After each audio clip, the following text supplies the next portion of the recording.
तो नेक्स्ट हम लोग क्या देखने वाले हैं, प्रोग्रामिंग।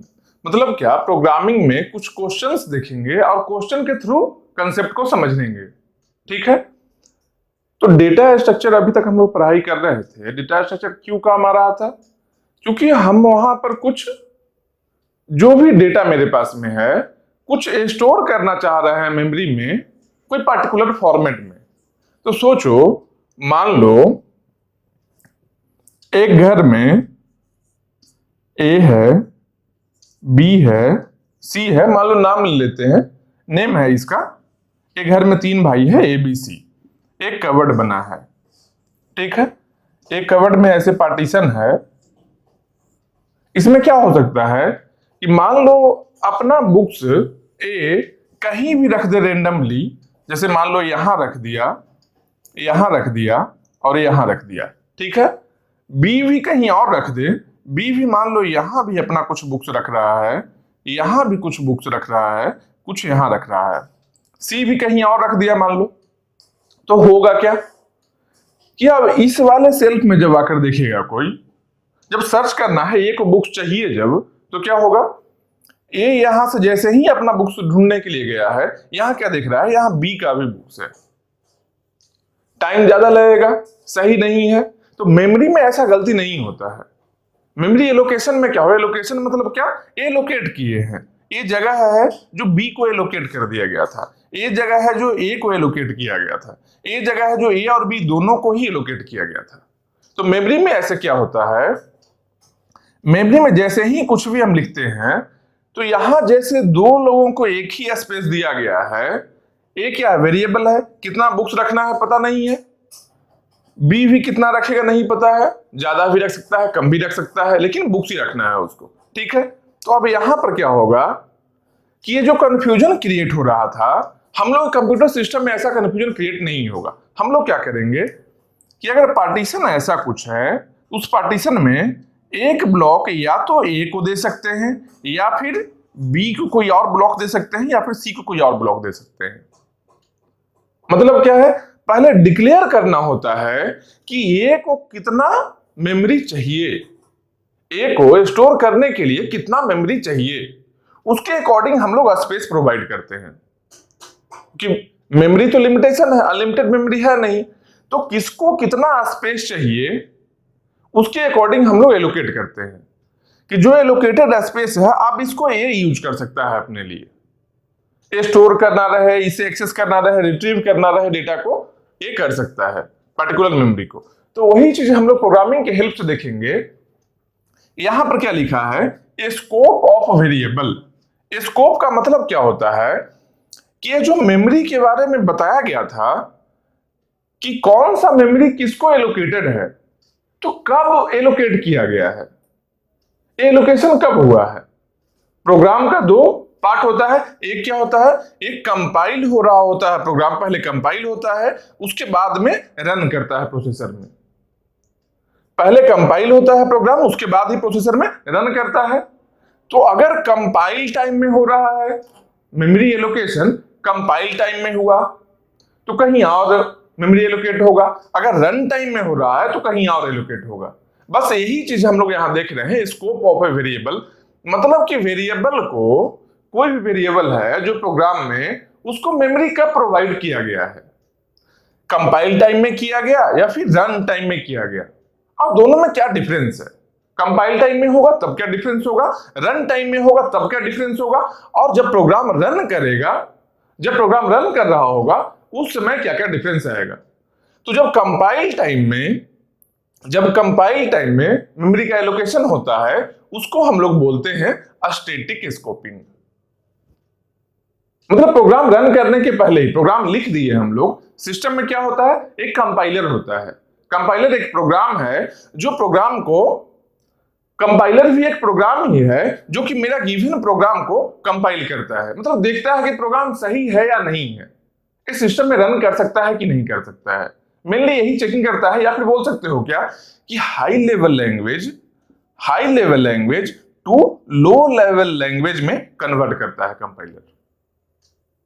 टेक्निकल शब्द में ये भी बोल सकते हो कंपाइलर का मतलब क्या है कि हाई लेवल लैंग्वेज से लो लेवल लैंग्वेज में कन्वर्ट करता है। हाई लेवल क्या है? जो हम लोग लिखते हैं, जो हम लोग लिखते हैं, सी, सी प्लस प्लस, जावा, जितना भी है सब के सब हाई लेवल लैंग्वेज में है। लो लेवल लैंग्वेज क्या है?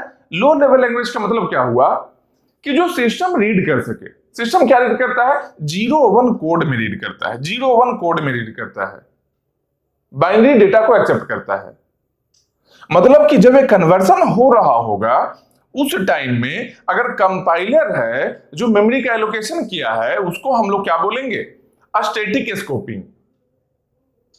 और अगर वही काम रन टाइम में हो रहा होगा, जब प्रोग्राम रन कर रहा है उस समय जरूरत पड़ रहा है मेमोरी को, उस समय मेमोरी का डिक्लेरेशन किया गया है, तो मेमोरी के बारे में बताया गया है, इंफॉर्मेशन दिया गया कि एक पार्टिकुलर वेरिएबल है जिसको कुछ मेमोरी चाहिए। तो अगर रन टाइम में हो रहा है तो उसको हम लोग बोलते हैं डायनेमिक स्कोपिंग। समझ रहे हो? कंपाइल टाइम में क्या है? स्टैटिक स्कोपिंग है, और रन टाइम में क्या है? डायनेमिक है।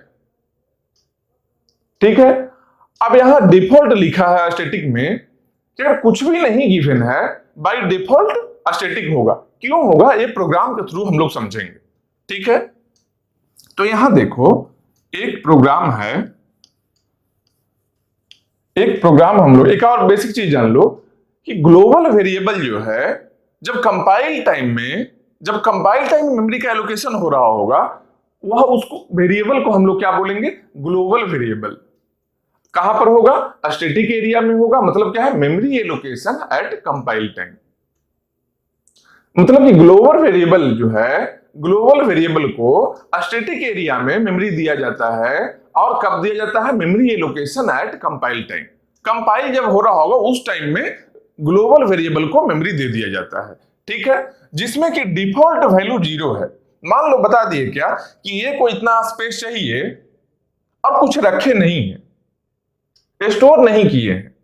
तो अगर नहीं स्टोर किए हैं वहां पर, बाय डिफॉल्ट वैल्यू जो होगा जो 0 होगा। अगर कुछ वैल्यू हम वेरिएबल को डिफाइन कर लिए, मान लो मेरा वेरिएबल ए है और a = 5 कर लिए, तब यहां पर उस a का वैल्यू क्या होगा? तब 5 होगा। मान लो केवल डिफाइन कर लिए कि मेरा वेरिएबल a है और इसका वैल्यू कुछ असाइन नहीं कर रहे हैं, कुछ वैल्यू दे नहीं रहे हैं इसको, इसका मतलब क्या है? बाय डिफॉल्ट वैल्यू a का अपने आप वो 0 ले लेगा। जब कभी a का वैल्यू असाइन करेंगे, a में फिल करेंगे कुछ वैल्यू, तब वह नया वैल्यू आ जाएगा। समझ रहे हो? उसके बाद क्या है? Local variable. लोकल वेरिएबल मतलब क्या है? जो रन टाइम में होता है। लोकल वेरिएबल मतलब क्या? स्टैक एरिया में मेमोरी एलोकेशन होगा, और कब होगा? रन टाइम में होगा, जब रन कर रहा होगा प्रोग्राम। तो जब प्रोग्राम रन कर रहा होगा, अगर वहां पर केवल डिफाइन कर दिए कि b मेरा लोकल वेरिएबल है, किसी फंक्शन के अंदर में b है जो लोकल वेरिएबल है, और इसके वैल्यू असाइन नहीं किए हैं, केवल b को मेमोरी एलोकेशन कर दिए, कुछ वैल्यू नहीं दिए हैं। जब वैल्यू नहीं देंगे हम b को, उस केस में बाय डिफॉल्ट गार्बेज वैल्यू होगा। तो बोलो गार्बेज वैल्यू क्या है? गार्बेज वैल्यू वो है कि देखो पर्टिकुलर मेमोरी तो बना हुआ था ना सिस्टम में, सिस्टम में तो मेमोरी बहुत पहले से बना हुआ था ना। वो मेमोरी हो सकता है b के पहले किसी और फंक्शन को प्रोवाइड हुआ होगा, वो फंक्शन रन किया होगा तो यहां कुछ वैल्यू स्टोर किया होगा। तो पिछला जो फंक्शन यहां पर वैल्यू स्टोर किया है वही वैल्यू यहां पर रह रहा होगा। जब तक हम कुछ वैल्यू b को असाइन नहीं कर रहे हैं उस समय तक पिछले वाले फंक्शन में जो वेरिएबल का वैल्यू था वही वैल्यू यहां रहेगा। तो नया फंक्शन में b है, b को हम मेमोरी एलोकेट कर दिए हैं, b के काम का कुछ वैल्यू है क्या? वो पिछला फंक्शन का वैल्यू है, कुछ भी हो सकता है। तो b के काम का वैल्यू नहीं है वो, मतलब क्या है? उसको हम लोग गार्बेज बोलेंगे, क्योंकि मेरे काम का नहीं है, b के काम का नहीं है वो। लास्ट फंक्शन कुछ एग्जीक्यूट हुआ था, वहां पर वो डेटा रह गया है जिसका कोई काम नहीं है। अब नया डेटा चाहिए b के लिए हम लोग को। अगर b के डेटा हम नहीं देते हैं, कुछ स्टोर नहीं करते हैं b की जगह पर, मतलब कि गार्बेज वैल्यू ही शो करेगा, जो वैल्यू है वही शो करेगा। पिछले फंक्शन के थ्रू जो स्टोर हुआ है वैल्यू वही वैल्यू दे रहा है। मतलब क्या? अगर हम लोग लोकल वेरिएबल में अगर कुछ वैल्यू या डेटा स्टोर नहीं कर रहे होंगे तो बाय डिफॉल्ट वैल्यू होगा जो क्या होगा, गार्बेज वैल्यू होगा। मतलब पिछला जो प्रोग्राम वहां रन किया है उसका कुछ वैल्यू होगा, कुछ भी हो सकता है। तो इसको क्या बोलेंगे, स्टैक एरिया में लोकल वेरिएबल का allocation, memory allocation stack area में होता है। और कब होता है, रन टाइम में होता है, जब रन कर रहा होगा, प्रोग्राम एग्जीक्यूट कर रहा होगा। या फिर बोल सकते हैं अंडर एग्जीक्यूशन जब प्रोग्राम रहे उस समय कोई वेरिएबल को अगर डिफाइन हम कर ले रहे हैं उसको हम लोग बोलते हैं लोकल वेरिएबल। और एक और फंक्शन होता है, स्पेशल फंक्शन है, क्या है, मैलोक। मैलोक मतलब क्या है, मेमोरी, एम से मेमोरी एलोकेशन। अगर मैलोक फंक्शन को यूज करते हैं तब मेरा हीप एरिया में मेमोरी एलोकेट होता है। ये बेसिक इंफॉर्मेशन है। अब जितना भी अभी तक बताए हैं एक ओवरव्यू था, नहीं भी समझ में आया है कोई दिक्कत नहीं है, समझ में अभी आएगा जब पार्टिकुलर प्रोग्राम को हम रन करेंगे। जब प्रोग्राम को रन करेंगे, इसलिए पहले क्या बोले कि प्रोग्रामिंग में कुछ प्रोग्राम्स को लिखेंगे, प्रोग्राम को रन करवाएंगे, उसके अकॉर्डिंग बहुत सारा कंसेप्ट बीच बीच में आते जाएगा, वो सब समझाएंगे हम। ठीक है, अब इसके बाद हम लोग आते हैं प्रोग्राम पर आते हैं। इसके बाद हम लोग प्रोग्राम पर आते हैं। देखो एग्जाम्पल 1 में क्या है, पहला प्रोग्राम क्या लिए हैं, यहां पर मान लो 8-10 प्रोग्राम लेंगे जिसमें सारा कंसेप्ट हम बता लेंगे। तो इसका वैल्यू केवल फाइंड नहीं करना है, इसके बीच में जो भी छोटा छोटा कंसेप्ट रहेगा सबको समझना है। ठीक है, अब यहां पर क्या है, 1 में क्या है, एक प्रोग्राम लिए हैं। अब यहां पर देखते हैं कि किस तरीके से स्टैटिक स्कोपिंग क्या है, डायनेमिक स्कोपिंग क्या है, मेमोरी एलोकेशन स्टैक में कब हो रहा है, स्टैटिक एरिया में कब हो रहा है, सब कुछ हम लोग यहां देखेंगे। ठीक है, तो यहां पर देखो आए तो क्या है, एग्जाम्पल 1 में आए तो क्या है, int a equal to 10। int a equal to 10 मतलब कि एक इंटीजर टाइप वेरिएबल a है, एक वेरिएबल है इंटीजर टाइप a है जिसका वैल्यू हम लोग 10 स्टोर कर रहे हैं। तो क्या है, स्टैटिक है या डायनेमिक है, कहां पर स्टोर हुआ है, मतलब कि लोकल वेरिएबल है या फिर ग्लोबल है। तो सिंपल देखो, a किसी फंक्शन के अंदर में है क्या, a के पहले कुछ फंक्शन है क्या, बिना फंक्शन को बताए ही सबसे पहले हम a को लिए हैं, मतलब कि ये किसी फंक्शन के अंडर में नहीं है। तो जब फंक्शन के अंडर में ए नहीं है तब इस ए को हम लोग क्या बोलेंगे, इस ए को हम लोग बोलेंगे ग्लोबल वेरिएबल।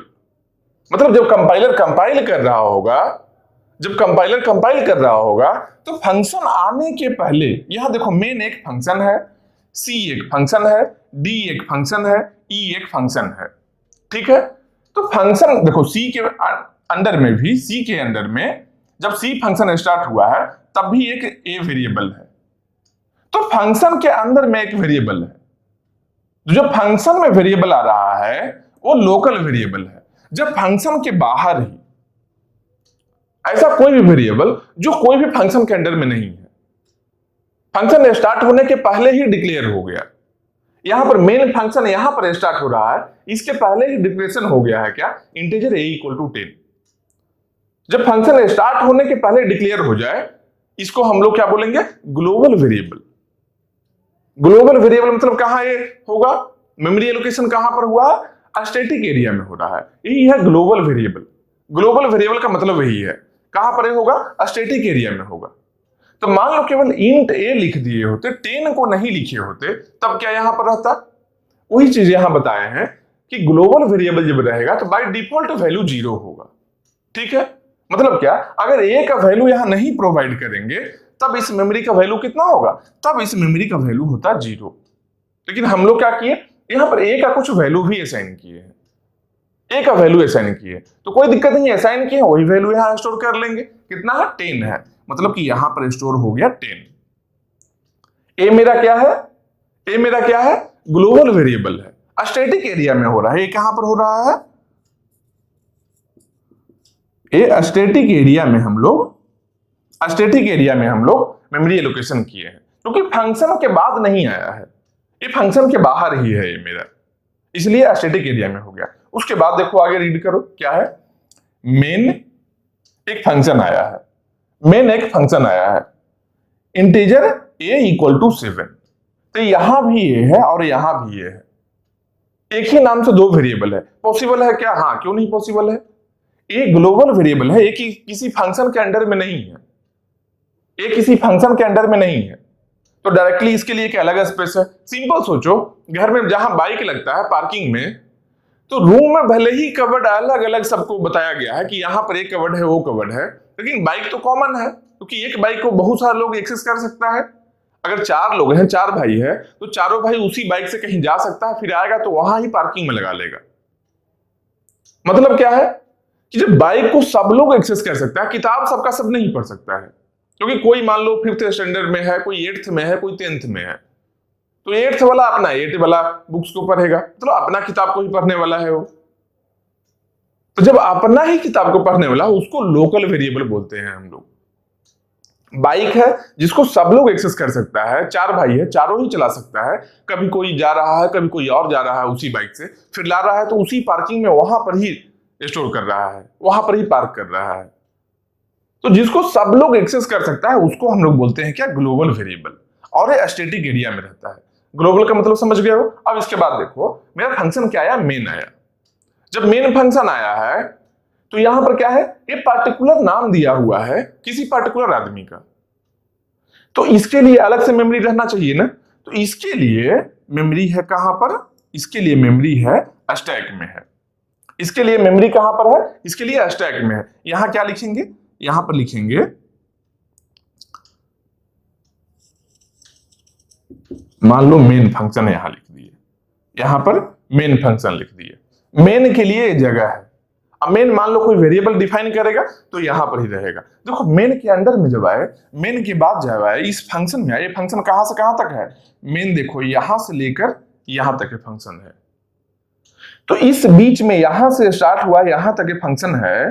इस बीच में जितना भी वेरिएबल हम लोग डिक्लेयर करने वाले हैं सब के सब यहां पर रहेगा। फंक्शन के अंडर में जब आ गए तो फंक्शन के लिए कहां पर होगा, ये कहां पर है, ये स्टैक में है, ये कहां पर है, स्टैक में है, स्टैक एरिया, स्टैक एरिया में है।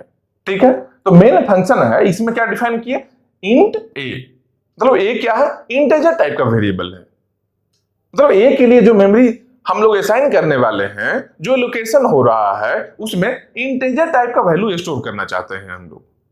इंट ए का मतलब यही है, इंटीजर टाइप का। इंटीजर मतलब क्या, 1 2 3 4 5 से जो भी इंटीजर है, इंटीग्रल फॉर्म, मतलब इंटीजर को हम लोग स्टोर करना चाह रहे हैं। निगेटिव में भी इंटीजर हो सकता है, पॉजिटिव इंटीजर, नेगेटिव इंटीजर, कुछ भी हो सकता है। तो यहां पर क्या किए, इंट ए।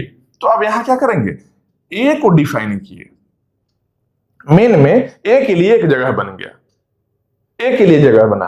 ए का वैल्यू क्या दिया है, ए का वैल्यू यहां 7 दिया है, ए का वैल्यू यहां पर 7 दिया है। तो 7 कहां जाएगा, यहां पर जा सकता है क्या, नहीं जा सकता है, क्योंकि मेन का तो अपना जगह ही है ना, अपना जगह, नाम भले ही सेम है, यहां भी ये है और यहां भी ये है, लेकिन इसका ए के लिए अलग से जगह है क्योंकि लोकल वेरिएबल है। ऊपर में जो था वो ग्लोबल वेरिएबल था, मतलब कि ए का वैल्यू कितना है, 7 है, तो ए के वैल्यू को 7 यहां पर लिख दिए हम लोग।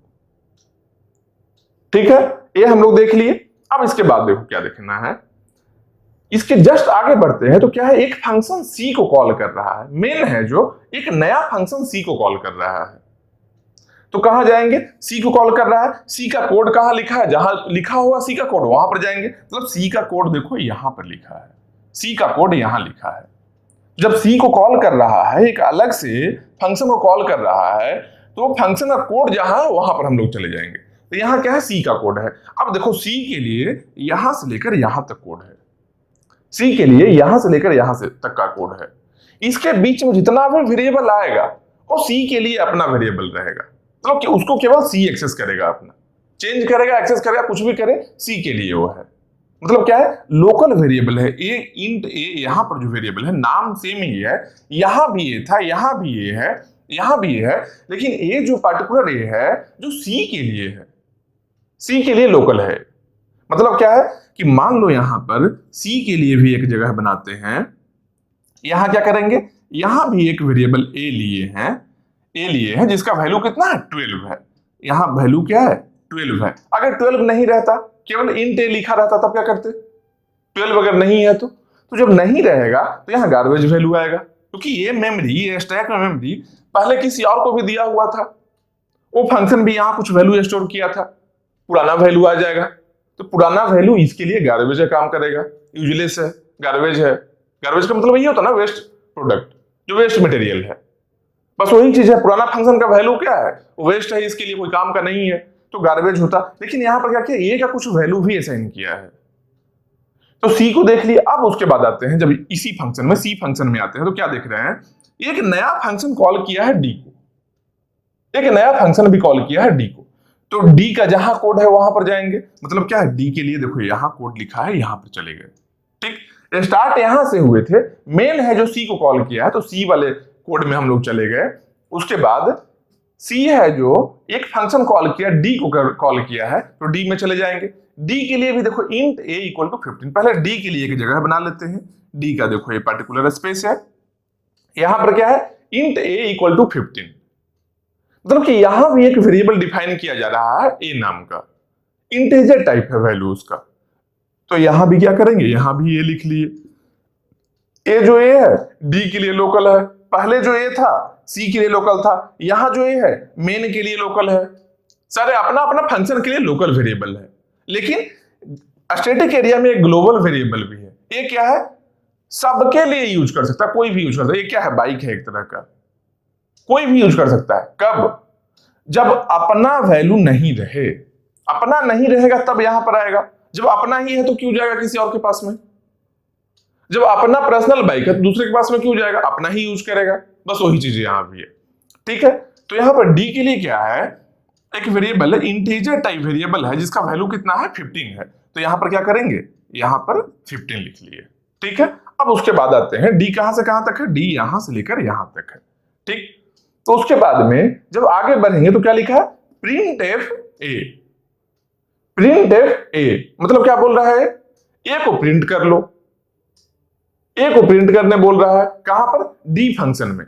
तो देखिए कि प्रिंट एफ ए जब डी में बोल रहा है, डी में जब प्रिंट एफ ए बोल रहा है तो सिंपल बोलो, बताओ कि डी में ए पहले से डिक्लेयर किया हुआ है या नहीं। प्रिंट करने बोल रहा है, किसी की वैल्यू को प्रिंट करने बोल रहा है, किसको, ए का वैल्यू को प्रिंट करने बोल रहा है। तो देखेंगे ए यहां पर पहले से है या नहीं। तो क्या देख रहे हैं हम लोग कि इसके पहले डी फंक्शन में ही ये हम लोग अलग से डिफाइन किए हुए हैं। मतलब क्या है, ए का जो वैल्यू है वही प्रिंट हो जाएगा, ए का जो वैल्यू है वही प्रिंट हो जाएगा। तो कितना प्रिंट हुआ भाई, ए का वैल्यू क्या है, यहां पर डी में क्या है, ए का वैल्यू 15 है, मतलब कि प्रिंट कितना हुआ, प्रिंट कितना हुआ, 15 प्रिंट हो गया। वैल्यू है तो यहां से ही प्रिंट हो गया। अब उसके बाद देखो आते हैं प्रिंट करने के बाद, प्रिंट तो यहां हो गया है। उसके बाद क्या, ए क्या है, आउटपुट है, ए क्या है, आउटपुट है, 15 क्या है, आउटपुट है मेरा, क्योंकि प्रिंट हुआ है तो आउटपुट हम लोग को मिल रहा है। ठीक, इसके बाद कहां आएंगे, इसके बाद देखो एक फंक्शन कॉल है, इस फंक्शन कॉल का नाम क्या है, ई है।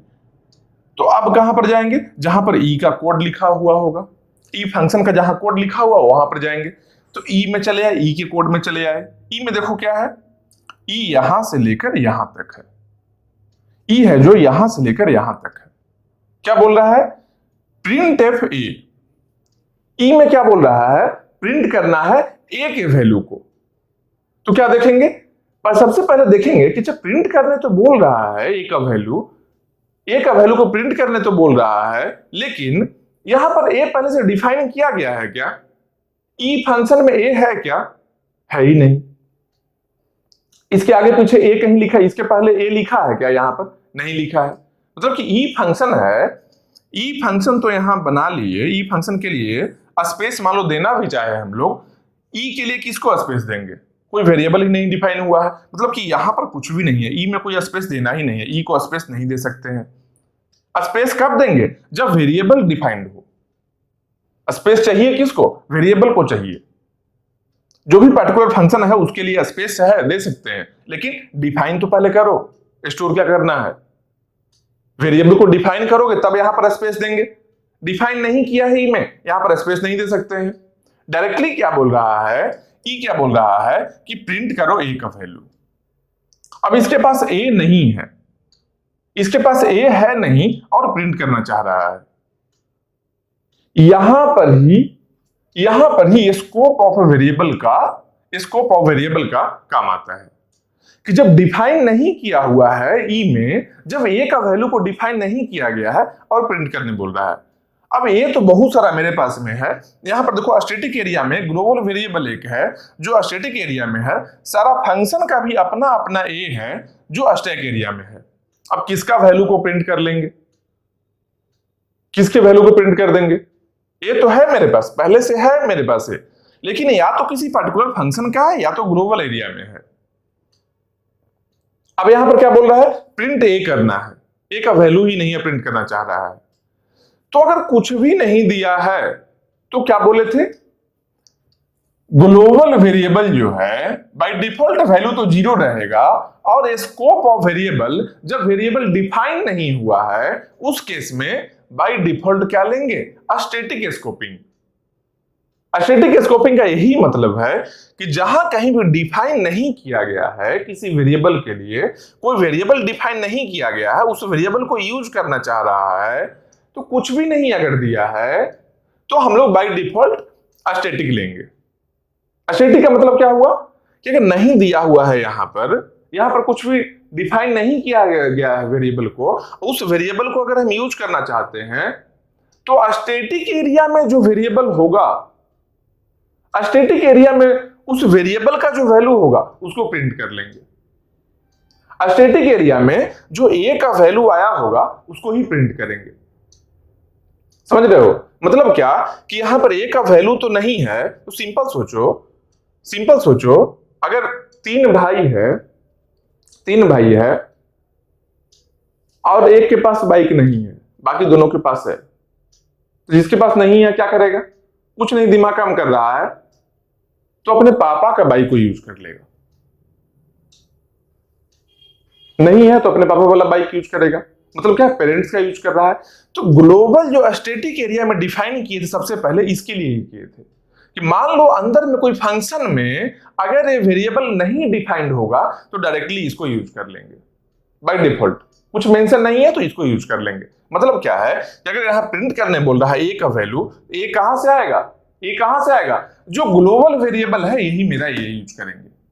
ई है जो ई फंक्शन में डिफाइन नहीं किया गया है तो क्या करेगा, जो ग्लोबल वेरिएबल है उसको ही यूज कर लेगा। ये ग्लोबल में कितना है, a equal to 10, a equal to 10 है ना, यहां प्रिंट करने बोल रहा है क्या, a का वैल्यू को ही, तो a इक्वल टू 10 ही प्रिंट होगा। मतलब कि अगला जो आउटपुट आएगा 10 आएगा। इसको क्या बोल सकते हैं, ये जो आउटपुट का सीक्वेंस है इसको हम लोग क्या बोलेंगे, किस तरीके से सॉल्व किए हैं। यहां पर जब प्रॉब्लम आया, स्कोप ऑफ वेरिएबल का प्रॉब्लम आया है, मतलब कि डिफाइन नहीं है और यूज करना चाह रहा है, जब यहां डिफाइन नहीं है और यूज करना चाह रहा है तो क्या किए हम यहां पर, ग्लोबल वेरिएबल को प्रिंट करवाए हैं। तो ग्लोबल वेरिएबल को जो प्रिंट करवाए हैं इसी को हम लोग बोलते हैं स्टैटिक स्कोपिंग। यही मेरा स्टैटिक स्कोपिंग है और बाय डिफॉल्ट यही होता भी है सिस्टम में, बाय डिफॉल्ट यही होता भी है सिस्टम में। तो बोलो और कोई ऑप्शन है क्या, स्टैटिक स्कोपिंग के अलावा डायनेमिक स्कोपिंग भी लिखा हुआ है। ये क्यों लिखा हुआ था, ये देखो इसलिए लिखा हुआ था कि एक और आउटपुट का सीक्वेंस बन सकता है, आउटपुट का एक और भी सीक्वेंस हो सकता है। कैसे, यहां से रीड कर रहे हैं, ए को यहां डिफाइन किए, मेन को यहां किए, मेन के लिए यहां मेमोरी एलोकेशन हुआ, फिर सी पर आए, सी फंक्शन में आए, सी के लिए ए को डिफाइन किए, ए का वैल्यू स्टोर किए हैं, उसके बाद डी पर चले आए, डी के लिए ए का वैल्यू को यहां स्टोर कर लिए, फिर उसके बाद ई पर चले आए, ई में कोई स्टोर नहीं है, ई में स्टोर नहीं किए हैं वेरिएबल को, कोई वेरिएबल है ही नहीं और उसको यूज करना चाह रहा है। तो सबसे पहले जब डी वाले में आएंगे तो डी वाला वैल्यू पहले प्रिंट होगा। तो डी में तो भाई अपना वैल्यू 15 है, उसको ही प्रिंट किया, मतलब कि डी में तो अपना वैल्यू 15 है, उसी को प्रिंट किया है। लेकिन जब ई पर आए हैं तो प्रिंट करना है, जब प्रिंट करना है तो अगर डायनेमिक स्कोपिंग हम लोग कर रहे हैं, अगर डायनेमिक स्कोपिंग करना चाहते हैं, डायनेमिक स्कोपिंग हम लोग करना चाहते हैं, इसका मतलब क्या है कि अगर यहां डिफाइन नहीं है तो ये अपना पिछला फंक्शन का वैल्यू को यूज करना चाहेगा। मतलब क्या, ई को जो कॉल किया है, ई को जो भी कॉल किया, मान लो तीन भाई ए बी सी है, ए के पास में बाइक नहीं है, अगर बी बोला है ए को कि जाओ एक पेन लेकर चले आओ, मतलब बी है जो कॉल किया है ए को कुछ काम करने के लिए, ए के पास बाइक नहीं है तो क्या करेगा, जब बी बोल रहा है तो बी का ही बाइक लेकर जाएगा। बस यही चीज यहां पर है। मतलब क्या, ई को कॉल कौन किया है, डी के अंदर में ई है जो नया फंक्शन कॉल हुआ है। तो जो फंक्शन ई को कॉल किया होगा, उसी का वैल्यू को यूज करने वाला है। यहां पर कोई डिफाइन नहीं है, किसी ना किसी का वैल्यू तो यूज करना है इसको, क्योंकि प्रिंट तो करवाना है। तो कहां से यूज करेगा, जो इसको कॉल किया था, इसको कॉल कौन किया है, डी किया है। डी में क्या वैल्यू है, डी में ए का वैल्यू है 15। मतलब क्या हुआ कि यहां पर जो प्रिंट होगा ई में, जो 15 ही प्रिंट होगा। मतलब इसको जो कॉल किया था वहां पर जो वैल्यू है वो यूज करेगा ये इसको क्या बोलते हैं, इसको क्या बोलेंगे, इसको बोलेंगे डायनेमिक स्कोपिंग। ये क्या है, डायनेमिक स्कोपिंग है। समझ रहे हो बात को। अगर यहां वैल्यू डिफाइन नहीं है तो इसको जो कॉल किया है अपना पिछला फंक्शन पर जाएगा। मतलब क्या है, ई के लिए नहीं कुछ है ना, ये अपना पिछला फंक्शन पर चला आया। यहां पर वैल्यू है ना, इसको प्रिंट करवा लेगा ये। इसको हम लोग बोलते हैं डायनेमिक स्कोपिंग। तो डायनेमिक और स्टैटिक में डिफरेंस समझ गए। अगर स्टैटिक है इसका मतलब क्या, या कोई वैल्यू डिफाइंड नहीं है तो ग्लोबल वेरिएबल में जो वैल्यू डिफाइंड होगा, ग्लोबल में जो डिफाइंड हुआ होगा, किसी भी फंक्शन के स्टार्ट होने के पहले जो डिफाइनिंग हुआ होगा, उस वैल्यू को यूज करेगा। देखो इस वैल्यू को यूज किया है, यहां प्रिंट करवाया है। लेकिन डायनेमिक में क्या है, डायनेमिक में अपना पिछला फंक्शन का वैल्यू को यूज करेगा और प्रिंट करेगा। यहां पर देखो इसका पिछला फंक्शन का, ई के पहले जो फंक्शन आया है, डी आया है, डी का वैल्यू यहां पर ए का 15 है, उसको प्रिंट कर लिया। तो स्टैटिक और डायनेमिक का यही मीनिंग है। स्टैटिक स्कोपिंग और डायनेमिक स्कोपिंग यही है। अब इसको और कुछ क्वेश्चंस के थ्रू हम लोग समझेंगे। अभी तक क्या समझ गए कि ग्लोबल वेरिएबल किसको बोलते हैं, फंक्शन के बाहर ही, फंक्शन स्टार्ट होने के पहले ही अगर कोई डिफाइन कर दिया गया है वेरिएबल, किसी का मेमोरी एलोकेशन हो गया, कंपाइल टाइम में हुआ है काम, उसको क्या बोलेंगे, ग्लोबल वेरिएबल। स्टैटिक एरिया में काम हो रहा होगा। और जब किसी फंक्शन के अंडर में हो रहा होगा उसको क्या बोलेंगे, लोकल वेरिएबल बोलेंगे, जो कि स्टैक एरिया में हो रहा है, रन टाइम में काम हो रहा है। जब रन कर रहा है प्रोग्राम, कंपाइलर जब कुछ नहीं किया है, कंपाइलर केवल और केवल कंपाइलर इसका ये मेमोरी एलोकेशन किया, ये कौन किया है, ये कंपाइलर किया है। ये कौन किया है, ग्लोबल वाले को कंपाइलर किया है। कंपाइलर कंपाइल कर रहा था, फंक्शन के पहले जैसे ही आया इसको एलोकेशन कर दिया मेमोरी का। एक और भी तरीका होता है कि स्टैटिक एरिया में मेमोरी एलोकेशन करने का, मान लो ऐसा कहीं रहता, एक और वैल्यू ई के लिए अगर देखते हैं, यहां लिख देते हैं अगर static B equal to 12, static int B equal to 12। अगर ऐसा हम लिख दिए होते, ई में एक स्टेटमेंट ऐसा रहता, static int B equal to 12।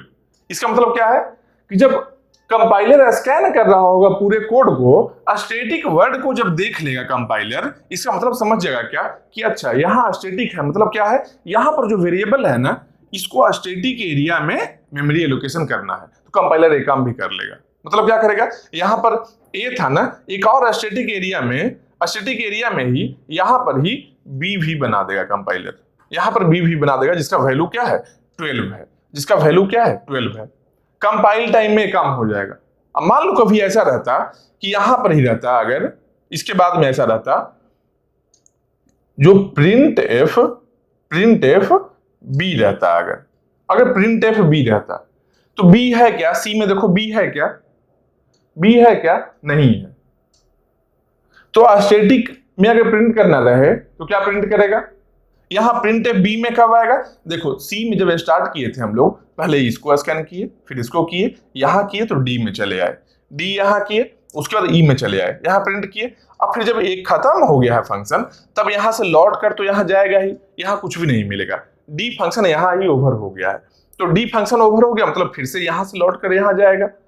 तो डी फंक्शन जब ओवर हुआ, फिर से अपना पिछला फंक्शन में लौट कर जाएगा, बोलेगा क्या मेरा काम ओवर हो गया है, एक खत्म हो गया। जब एक खत्म हो गया, फिर से जब वापस जाएगा यहां पर, तो क्या देखेगा कि आगे सी में एक और भी फंक्शन है, सी में एक और भी स्टेटमेंट है, क्या है, प्रिंट एफ बी। बी को प्रिंट करना है। अब देखेंगे क्या कि सी में बी पहले से डिफाइंड है क्या? देखो बी कहीं लिखा हुआ है क्या? बी है क्या कहीं? नहीं है। जब नहीं मिलेगा वेरिएबल, स्कोप प्रॉब्लम इसको बोलते हैं। स्कोप प्रॉब्लम का मतलब क्या है? यही स्कोप ऑफ वेरिएबल है। मतलब क्या कि कुछ पार्टिकुलर वेरिएबल को हम यूज करना चाह रहे हैं जो कि डिफाइन नहीं हुआ है यहां पर। तो इसके लिए क्या है? अब दो तरीका आ गया। एक तरीका क्या है कि डायरेक्टली हम स्टैटिक में ग्लोबल वेरिएबल को यूज कर लें। ग्लोबल में क्या है? यहां नहीं लिखा हुआ है, यहां पर भले ही नहीं लिखा हुआ है, लेकिन एक ग्लोबल वेरिएबल ये भी तो है ना, static int B equal to 12। Static int B equal to 12, static int B equal to 12, ये क्या है? ग्लोबल वेरिएबल है। कंपाइलर क्रिएट किया है इसका मेमोरी। मतलब क्या है कि यहां पर देखो एक वेरिएबल है बी, तो स्टैटिक स्कोपिंग वाले में क्या करेंगे? जब प्रिंट एफ बी करना है तो क्या करेगा ये? प्रिंट एफ बी करना है तो क्या करने जा रहा है? जो ग्लोबल वेरिएबल है उसको प्रिंट करवा लेगा, क्योंकि इसके पास तो है नहीं।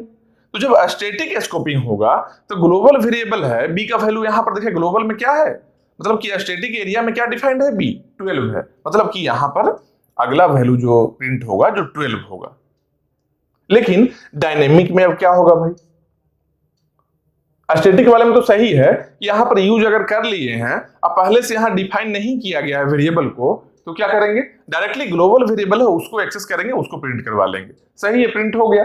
लेकिन डायनेमिक अगर बोल दिया है क्वेश्चन में कि डायनेमिक स्कोपिंग की हेल्प से इसको सॉल्व करना है, क्वेश्चन को, इस प्रोग्राम को डायनेमिक स्कोपिंग की हेल्प से सॉल्व करना है, तब क्या आउटपुट आने वाला है? तो क्या देखेगा? सी में है ना, सी में ना ऐसा हुआ है, तो सी देखेगा कि अच्छा हमको कॉल कौन किया था? सी को कॉल कौन किया था? सी को कॉल किया है मेन फंक्शन। मतलब कि सी है जो मेन के पास चला आएगा, चेक करेगा कि मेन फंक्शन में बी नाम का वेरिएबल है क्या? तो देखो यहां पर मेन फंक्शन में बी नाम का वेरिएबल था क्या? नहीं, ए नाम का ही था, केवल ए यहां पर है, बी तो नहीं है। तो जब देखेगा कि यहां बी नहीं है तो क्या देखेगा कि अच्छा मेन के कॉल करने के पहले चला जाएगा, मतलब कि यहां से स्टैटिक एरिया में चला जाएगा। डायनेमिक में भी यहां से जो इसको कॉल किया है उसके पास गया, अगर इसके पास नहीं मिलेगा, अगर इसके पास नहीं मिला तो फिर से वो वापस कहां जाएगा? वापस ग्लोबल में ही जाएगा, क्योंकि यहां पर तो मिला ही नहीं वैल्यू, यहां पर भी वेरिएबल है ही नहीं। तो जब बी वेरिएबल यहां पर डिफाइंड नहीं है तो फिर से ग्लोबल में जाएगा। ऐसे क्या था? स्टैटिक वाले में क्या था कि डायरेक्टली यहां नहीं मिला है, डायरेक्टली ग्लोबल वाले को एक्सेस किया, प्रिंट करवा लिया। लेकिन डायनेमिक में ऐसा नहीं होगा। डायनेमिक में अपना पिछला फंक्शन पर जाकर चेक करेगा कि यहां पर कोई वैल्यू डिफाइन किया गया है क्या। तो अगर यहां पर नहीं है तब क्या होगा? ग्लोबल वेरिएबल है उसको प्रिंट करवाएगा। ग्लोबल में देखो बी यहां है ना, ये भी है जो स्टैक एरिया में ही है ना, स्टैटिक एरिया में ही है ना, मतलब ये भी ग्लोबल वेरिएबल है ना। बी का वैल्यू कितना है? 12 है। मतलब क्या हुआ कि यहां पर भी 12 ही प्रिंट हुआ। प्रिंट यहां भी 12 हुआ है, प्रिंट यहां भी 12 हुआ है, लेकिन यहां पर प्रिंट होने के लिए स्टैटिक स्कोपिंग में क्या हुआ है कि डायरेक्टली यहां से ग्लोबल में चला गया था, पिछले फंक्शन को नहीं देखा था, लेकिन अब क्या हुआ है? डायनेमिक में क्या हुआ है? अपना पिछला फंक्शन को भी चेक किया। मान लो यहां नहीं मिला, कोई और फंक्शन होता जो मेन को कॉल कर रहा होता, जैसे क्या, मान लो ये प्रॉब्लम यहां पर रहता, ये प्रॉब्लम यहां पर रहता, डी में अगर रहता क्या? प्रिंट एफ ई, या फिर एक्स कर लो, मान लो प्रिंट एफ एक्स, ऐसा रहता। अगर डी में रहता प्रिंट करने के लिए कि एक्स का वैल्यू को प्रिंट करना है, तब क्या कैसे प्रिंट करते? तो एक्स देखते कि स्टैटिक में है या नहीं है। अगर हम लोग इसको सॉल्व कर रहे होते स्टैटिक स्कोपिंग से, तो डायरेक्टली एक्स को ढूंढने के लिए हम लोग चल जाते कहां पर? स्टैटिक एरिया में जाकर देख लेते, क्योंकि यहां पर तो डिफाइंड एक्स है ही नहीं, डी में एक्स नहीं डिफाइन किया हुआ है। मतलब कि डायरेक्टली हम लोग चले जाते कहां? स्टैटिक एरिया में। अगर स्टैटिक स्कोपिंग के अकॉर्डिंग सॉल्व करना रहता तब, अगर क्वेश्चन में दिया रहता ऐसा कि नहीं डायनेमिक अप्रोच इसको सॉल्व करना है, तब डी है जो अपना पिछला फंक्शन सी में चेक करेगा कि एक्स है जो सी में डिफाइंड है कि नहीं, सी में भी नहीं मिला, फिर अपना सी भी पिछला फंक्शन में जाएगा, कि यहां पर एक्स डिफाइंड है क्या। अगर यहां पर x डिफाइंड होगा इंट x इक्वल टू 5, अगर यहां डिफाइंड होगा मतलब कि मेन में x इक्वल टू 5 अगर डिफाइंड है, मेन में x इक्वल टू 5 डिफाइंड है, तो प्रिंट भले ही डी में करवाना है हम लोग को, प्रिंट हम लोग को डी में करवाना है, लेकिन यहां से बैक गए यहां पर गए, फिर यहां से बैक गए यहां पर वैल्यू मिल गया है 5, तो डायनेमिक स्कोपिंग में है जो कहां से प्रिंट करेगा, यहां से मेन फंक्शन वाला वैल्यू प्रिंट कर लेगा। मतलब कि जो डायनेमिक स्कोपिंग का वैल्यू था यहां पर प्रिंट क्या करेगा, x का वैल्यू 5। अब बोलो x कहां पर प्रिंट हुआ था, तो x प्रिंट कब हुआ है, e को कॉल करने के पहले हुआ है प्रिंट, e को कॉल करने के पहले ही प्रिंट हुआ है। मतलब क्या है, ये 15 हुआ था, इसके बाद यहां पर ही x का वैल्यू को प्रिंट किए हैं, x का वैल्यू क्या है 5 है, x का वैल्यू 5 है। मान लो एक ग्लोबल वेरिएबल भी यहां पर रहता x equal to 13, x equal to 13 यहां पर ग्लोबल वेरिएबल भी होता, तो ग्लोबल वेरिएबल यहां पर x इक्वल टू 13 है, मेन के अंदर में भी x इक्वल टू 5 है, तब भी डायनेमिक स्कोपिंग में d है जो जब प्रिंट करेंगे यहां पर x को, तब भी इसी x को प्रिंट करेगा, मेन वाले x को प्रिंट करेगा, क्योंकि डायनेमिक है, पिछले फंक्शन में जा कर देखना है इसको, यहां पर का वैल्यू ही प्रिंट करेगा। मतलब कि डायनेमिक में यहां पर 15, 5, 15, 12 यही आउटपुट आएगा। लेकिन अगर बोल दिया जाए कि स्टैटिक स्कोपिंग से प्रॉब्लम को सॉल्व करना है, तब क्या होगा, यहां पर x नहीं मिला है ना, डायरेक्टली यहां चला जाएगा, डायरेक्टली ग्लोबल में जाएगा। मतलब क्या है, यहां ग्लोबल में x के लिए भी एक मेमोरी एलोकेटेड था, कंपाइलर कर लिया होगा क्योंकि फंक्शन के पहले ही आया है, फंक्शन के पहले ही आया है, तो कंपाइलर किया है कितना, x इक्वल टू 13, तो क्या करेगा, यहां पर 13 प्रिंट करेगा, कहां पर, x के जगह पर। कब है प्रिंट हुआ है, प्रिंट एफ ए इस 15 के बाद में और इस 10 के पहले, 10 कब आया था, 10 है ई वाले का प्रिंट, इसके पहले ही है, ई को कॉल करने के पहले ही प्रिंट एफ एक्स आया है। मतलब क्या है, 15 के बाद में यहां पर क्या प्रिंट होगा, जो x का वैल्यू है क्या है 13 है, x का वैल्यू है 13, ये प्रिंट हो गया। देखो दोनों का सीक्वेंस चेंज हो गया ना, डायनेमिक स्कोपिंग में 15, 5, 15, 12, यहां क्या है 15, 13, 10, 12। तो स्टैटिक स्कोपिंग और डायनेमिक स्कोपिंग बस यही इतना डिफरेंस है कि स्टैटिक स्कोपिंग का जहां पर भी बात कर ले तो सिंपल एक चीज समझ जाना कि अगर वेरिएबल डिफाइंड है, वेरिएबल अगर डिफाइंड है तो स्टैटिक और डायनेमिक स्कोपिंग का पर्पस ही नहीं है, क्योंकि प्रॉब्लम ये स्टैटिक और डायनेमिक स्कोपिंग है जो एक्शन में कब आएगा, जब scope of variable problem create होगा। इसका मतलब क्या है, स्कोप ऑफ वेरिएबल क्या प्रॉब्लम है कि किसी वेरिएबल को हम यूज करना चाह रहे हैं जो कि पार्टिकुलर फंक्शन में डिफाइन ही नहीं किया हुआ है, जो पार्टिकुलर फंक्शन में डिफाइन नहीं किया गया है। तो जब पार्टिकुलर फंक्शन में डिफाइन नहीं किया गया है और उसको यूज करना है, उसको हम लोग बोलते हैं स्कोप ऑफ वेरिएबल प्रॉब्लम। जब ऐसा प्रॉब्लम क्रिएट हो जाए तब इसको सॉल्व करने का दो अप्रोच है, एक है स्टैटिक स्कोपिंग, मतलब क्या, डायरेक्टली ग्लोबल वेरिएबल को यूज कर लो, एक है डायनेमिक स्कोपिंग। इसमें क्या है, डायनेमिक स्कोपिंग क्या है, अपना पिछला फंक्शन में जाकर देखेगा कि वहां पर डिफाइंड है क्या। जैसे यहां पर डायनेमिक में यहां पर 5 कैसे प्रिंट हुआ था, यहां पर x नहीं है तो वापस गया पिछले में गया, यहां भी x नहीं है, ये भी अपना पिछले में गया, यहां देख लिया कि x है। मान लो यहां x नहीं होता, x है तो प्रिंट कर लिया ना, x यहां पर था तब तो प्रिंट कर लिया, यहां पर देखो 5 प्रिंट हो गया। लेकिन मान लो यहां भी x नहीं होता तब कहां जाता है, ये भी मेन भी और ऊपर जाता है। मतलब कि डायनेमिक स्कोपिंग में भी बैक जाते रहना है, यहां से ऐसे बैक जाते रहना है ढूंढने के लिए, अपने वेरिएबल को ढूंढने के लिए। अगर वेरिएबल नहीं मिला है, यहां पर भी नहीं मिला है मेन में, तब एट लास्ट स्टैटिक एरिया में ही आना है। अगर मिल गया है, मेन तक जाते जाते अगर मिल गया है, जो पहला फंक्शन था वहां तक जाते जाते अगर मिल गया है वैल्यू, तब प्रिंट कर लो।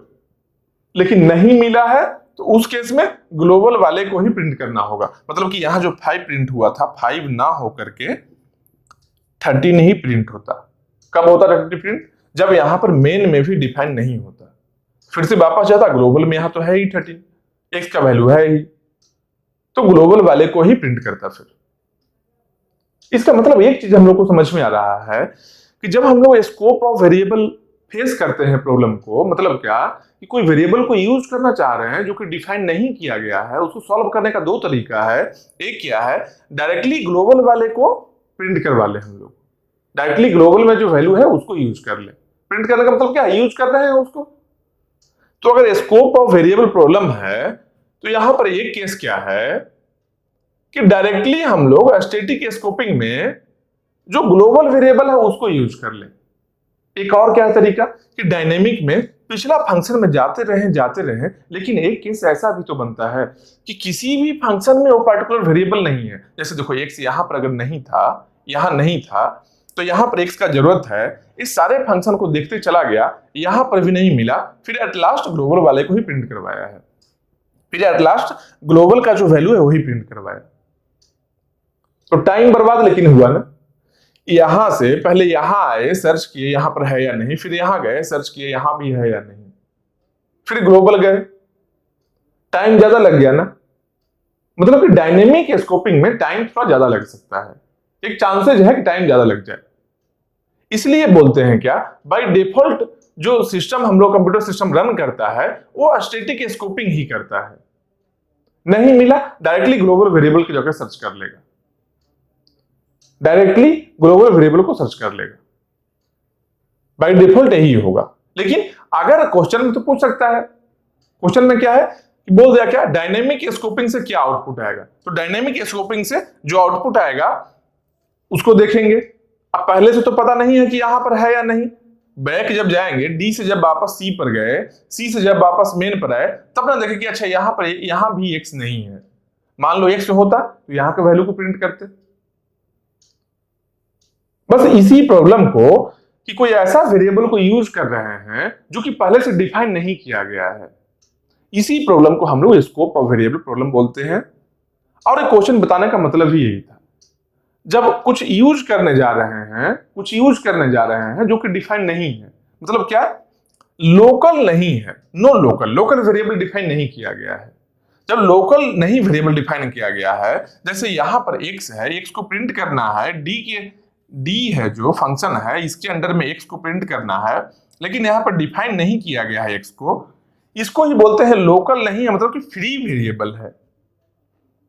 लोकल नहीं है मतलब फ्री वेरिएबल है, मतलब क्या है, यहां पर जो d के अंदर में x है, ये मेरा क्या हो गया, यही मेरा फ्री वेरिएबल हो गया, फ्री वेरिएबल। तो फ्री वेरिएबल है।